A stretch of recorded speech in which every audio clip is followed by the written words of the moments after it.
গোলকগঞ্জৰ এটি পৰিয়াললৈ আজি ৰাতিপুৱাই আহিল চিৰবৈৰী পাকিস্তানৰ পৰা ফোন। টোপনিৰ পৰা উঠিয়ে একো বুজি নাপাই কল ৰিচিভ কৰিলে। যেতিয়া গম পালে যে এয়া পাকিস্তানৰ মোবাইল নম্বৰ, তেতিয়াৰ পৰাই আতংকিত হৈ পৰিছে পৰিয়ালটো। প্ৰাপ্ত তথ্য মতে আজি ৰাতিপুৱাই গোলকগঞ্জৰ বিশিষ্ট ব্যৱসায়ী শংকৰ চন্দ্ৰৰ পত্নী প্ৰীতি চন্দ্ৰৰ মোবাইললৈ 92 যুক্ত নম্বৰৰ পৰা ফোন আহে। প্ৰীতি চন্দ্ৰই টোপনিৰ ধান্দাতে ফোন ৰিচিভ কৰে।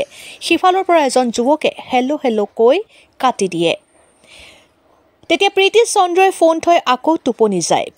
পিছত ৰাতিপুৱা উঠি দেখা পায় যে উক্ত মোবাইল নম্বৰৰ পৰা কেইবাবাৰো মিছ কল আহে। পিছত গম পায় যে এয়া পাকিস্তানী নম্বৰ।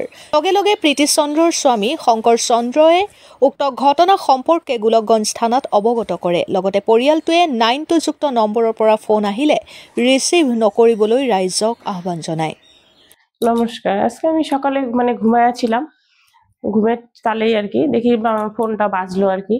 বাজার পরে তারপরে আমি ফোনটা রিসিভ করি, ঘুমের চোখে রিসিভ করার পরে হ্যালো হ্যালো বললাম, বলার পরে একবারই খালি একটা সাউন্ড হইলো, হ্যালো বললো। তারপরেও আমি হ্যালো হ্যালো হ্যালো অনেকবার বলছি, না ছেলে মানুষ। তারপরে হ্যালো হ্যালো হ্যালো অনেকবার বলছি, কিন্তু উনি আর কোনো উত্তরও দেয় নাই, কিছু কয় নাই। আমি কাইটে দিছি, কাইটে আমি মোবাইল সাইলেন্ট করে আমি আবার ঘুমায়া পড়ছি। তারপরে আমি তো যাই হোক কাজে ব্যস্ত, তারপরে আমি অনেক বেলা হয়েছে পরে দেখি তারপরেও 3 বার মিস কল হয়ে ছিল এই নাম্বারে। কি নাম্বার ছিল? নাম্বার ছিল হলো 92। হ্যাঁ।